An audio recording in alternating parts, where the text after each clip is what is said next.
Last time, we saw some of what was going on in space, and at the same time, we still haven't seen Frieza in a bit. What's going to happen when these characters come together? We'll be seeing all that and more in this finale of What If Vegeta Trained Gohan. Before leaving Zuno, Granola asks two more things. So many questions, but he doesn't have a choice because Granola is threatening to kill him. First, he asks Zuno everything he knows about the Dragon Balls in order to make a location device for it. Not even the Super Dragon Balls, just the regular ones. And he asks for some locations of other planets where time flows differently, like the one that Frieza's at. Not the same exact one, but other ones like it. He wants to clarify all of the info he heard before, and wants to use it for himself. Zuno does give him some locations. And thanks to Granola having Oatmeal with him, Oatmeal is able to record all of this information pretty easily, because it's a lot of info, so he might not remember it all. More importantly, Oatmeal is going to help create the Dragon Ball radar. Granola thanks Zuno, and finally leaves.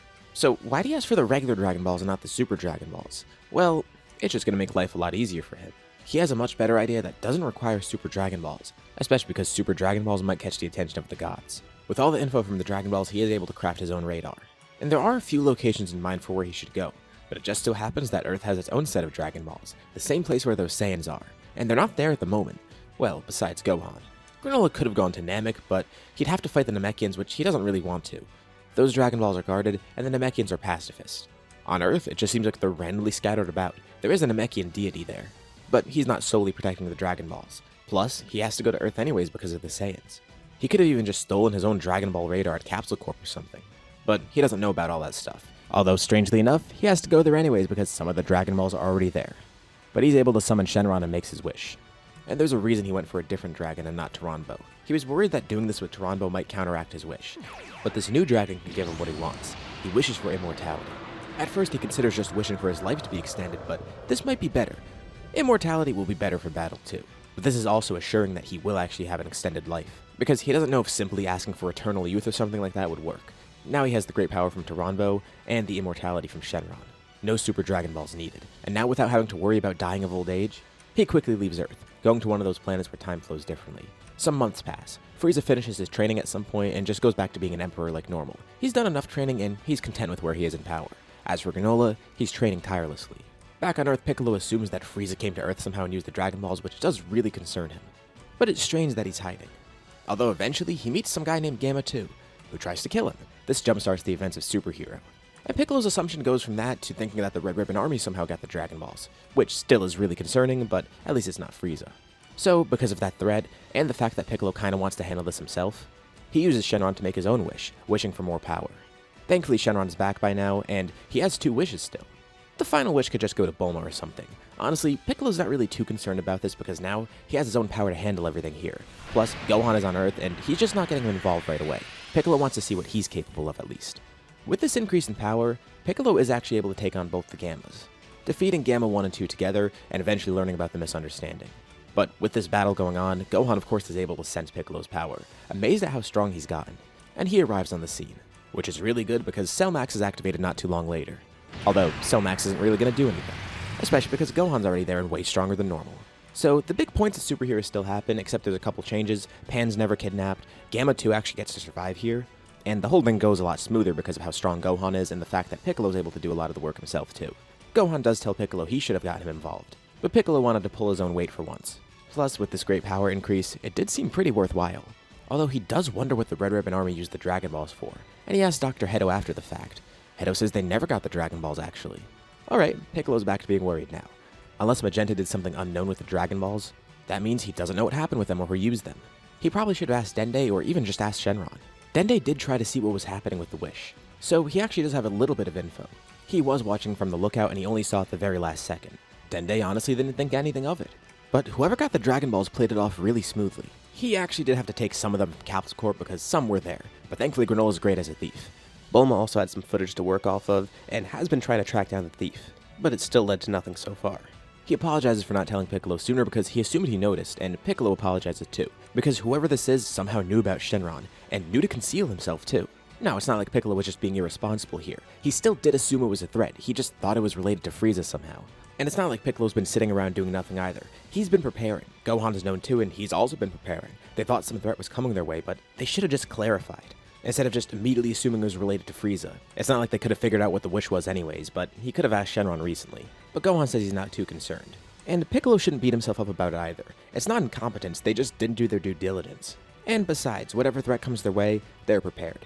Because regardless of who made the wish, they still prepared for someone to attack because they thought it was some sort of threat.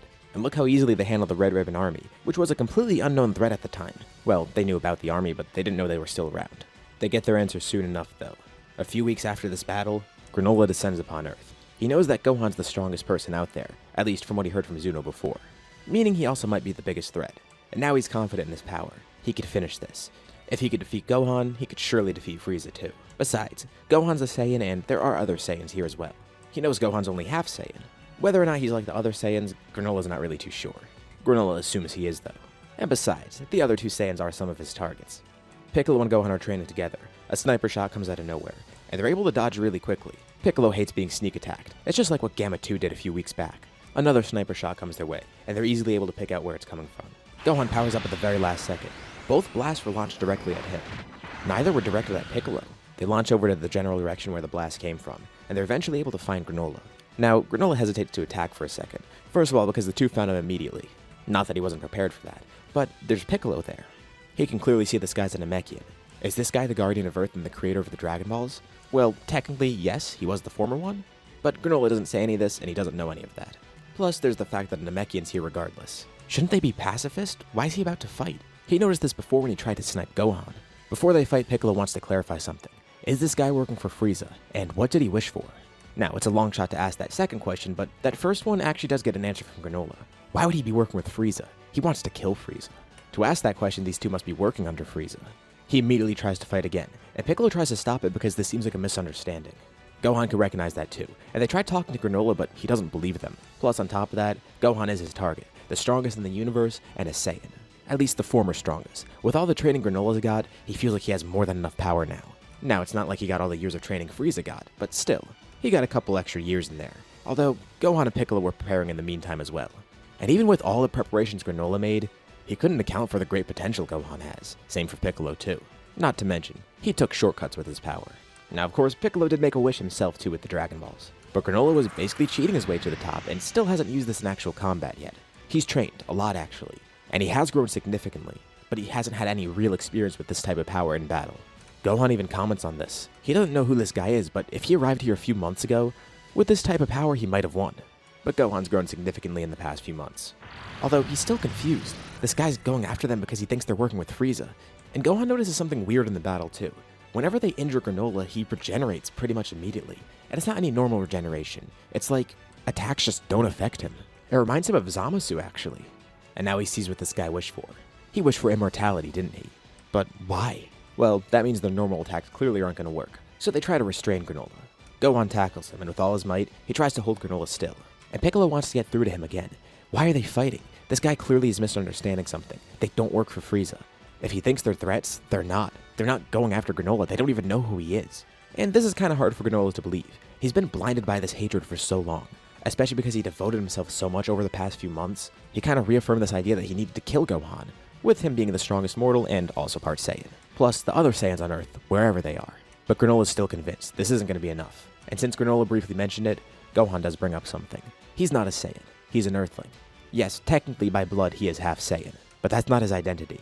Gohan's seen what the Saiyans are capable of. He almost died by the hands of a Saiyan before. Actually, twice. His own uncle, a pure Saiyan. He tried to kidnap him as a kid.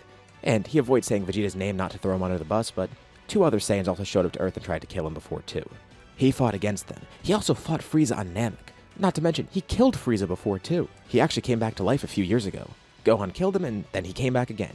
And Gohan beat him up once more. He actually hates Frieza, and Frieza's trying to kill him. Now, of course, this is still hard for Granola to believe, but at least he's not attacking immediately. And this gives him some time to actually talk to him more. Thankfully, it's Gohan and Piccolo, who are very level-headed people and very pragmatic. It takes a lot of convincing, especially because Granola's convinced himself so much by now. But first of all, Gohan's clearly not a threat. Yes, he is half Saiyan, but that doesn't mean he's like the other Saiyans. Plus, he did hear Frieza being defeated on Namek a while back. Obviously, he didn't die until he came to Earth later on. And there is a Namekian here, after all, who was also there in the battle. And Gohan even mentioned that Frieza eventually came to Earth with King Cold, and his friend Trunks actually killed the two of them. Not to mention, Trunks is also a half Saiyan, although he's not here now. Slowly but surely, Granola actually does start to calm down. Although they're still on guard because this guy's immortal and he's really strong. They wonder how he got that powerful though. They've never heard of Cerealians before, and with his strength, that's kind of insane. Now, if it were Vegeta he met, this would be a completely different story. But Gohan actually is blameless here. Not that Vegeta's to blame here, just that Granola probably wouldn't be as open to listening to the Prince of Saiyans. Although it's really bad timing because a ship descends on Earth, and it has Frieza's key signature on it. Granola's immediately hostile again, thinking that they're trying to lure him into a trap, an ambush of sorts. But no, they actually didn't know that Frieza was here. And thankfully there is one thing working in their favor here. Granola does try to give them the benefit of the doubt for a bit. And when they say that they didn't know Frieza was going to show up, he tries to analyze their heartbeats and such. He can tell that they're not lying. They're actually genuine about this. It's just it's bad timing. And maybe Frieza's coming here because they're all together in one place. His presence is overwhelming. What the hell has he been doing for these past few years? It's not like Gohan and Piccolo haven't been training either, especially Gohan, who's trained consistently in this What If. Thanks to Vegeta mostly. But still, they're unsure of what lies ahead. Frieza lands nearby and steps off his ship. He actually didn't know about Granola at all, but he's confused as to why a Cerealian is here. And he asks Piccolo and Gohan, were they just fighting this guy now? He actually felt their power on his way here. And he asks if Goku and Vegeta are here too. He'd like to make it a lot more efficient and kill everyone at once, but if they need to split it up, it's fine. Piccolo chuckles and tells him good luck. Even without Goku and Vegeta here, Frieza's still up against a big challenge. He's not winning. But Frieza assures them that he'll be fine, revealing to them that he's actually spent years training. His hatred drove him to do this. No matter how strong that hybrid Saiyan is, he will die here. He's actually stopped caring about Goku and Vegeta as much. Now, he does still want to kill them, but Gohan's the main target of his hatred. So as long as Gohan dies, he's happy. And Granola, of course, hears all this and realizes they were telling the truth the entire time, especially based on their reactions once Frieza transforms. They're taken aback by his power. Despite their own, they seem a little bit nervous here, because he shows them a completely new form, Black Frieza. Out of all my what-ifs, this is probably the ultimate Frieza. Given how long he's trained and the fact that he actually survived this long in the story, his power is pretty intense. And it makes Granola wonder, was his training truly enough? He couldn't even defeat Gohan. Sure, he grew a ton, but Gohan also grew a ton in the meantime. But if they both grew a lot in the meantime, how much did Frieza grow? Especially after 15 years of training, driven solely by hatred. An all-out battle begins. Frieza starts with a death beam, trying to get rid of the people he views as fodder. Piccolo and Granola. Piccolo powers up and is pretty much unfazed by this attack. And Granola takes the death beam head on, but instantly regenerates. And he did that purposefully to show Frieza what he's up against. Interesting. It seems those two are strong as well. And that's Cerealian. He doesn't know why he's here, but he assumes it has to do with him, doesn't it? Granola's really taken aback by all of this, especially because everything that he thought was true just turned upside down. Yes, the Saiyans are alive, but it seems like they're actually working against Frieza. And now he's fighting alongside one of them. Both with the same goal to kill Frieza. Frieza does mention that he could just blow up the Earth right now, but there's no fun in that. He wants to make them know his power before they die. He wants to let them know that they would have lost regardless. He's gonna love killing Gohan. And yes, he couldn't fight Gohan in that form before, but now, that form Gohan used, that's gonna be nothing to Frieza. Now, unfortunately, thanks to Granola, Gohan and Piccolo are a bit worn out because they were injured by him, and they did have to spend time fighting him, so they're not really at 100% right now. But still, Frieza's outnumbered, and all these people are really powerful. But he's still holding his own incredibly well. They're surprised at how strong he's gotten, but it makes sense after 15 years of straight training.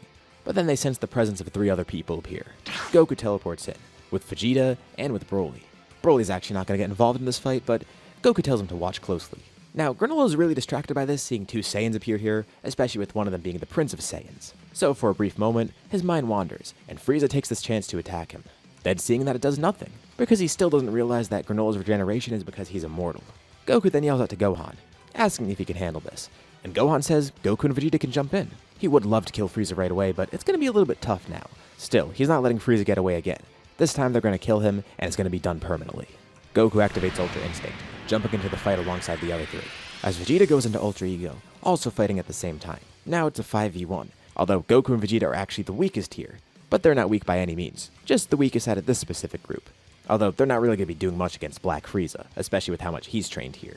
Really, the only ones who have been able to do anything to him so far are Granola and Gohan. But there is one specific thing working in their favor here, and it's Vegeta. Now, Vegeta would love to just defeat Frieza with his own strength, but he does have another technique he hasn't used in a bit, Force Spirit Fission.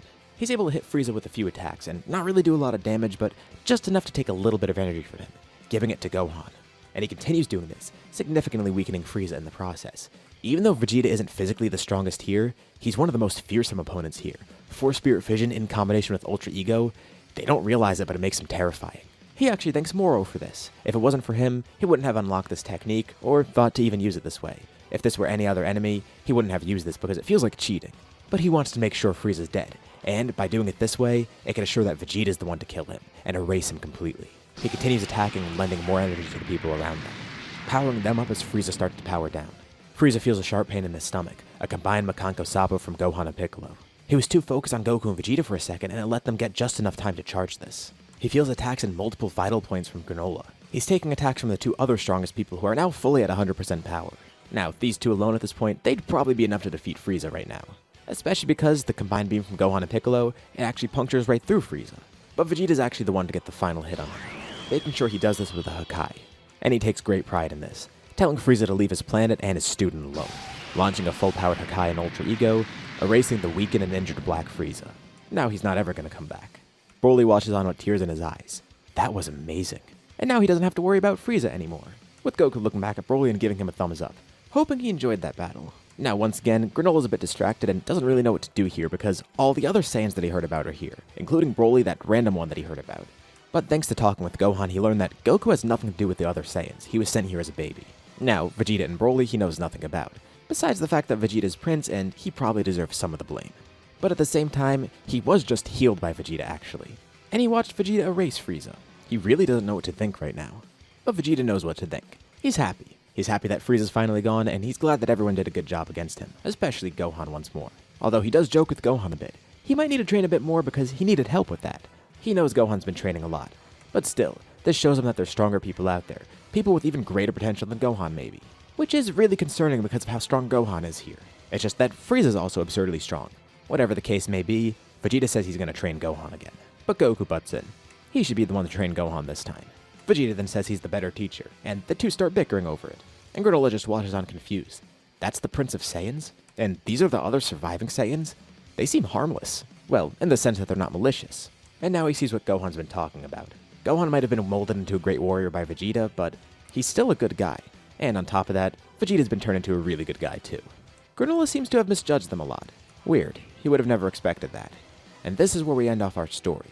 What do you guys think about this story as a whole? Let me know your thoughts in the comments below. I'd love to see what you think. As usual, be sure to drop a like and subscribe if you haven't already. Anyways, thank you all for watching, thanks for supporting this scenario all the way through, and I'll see you all in my next video.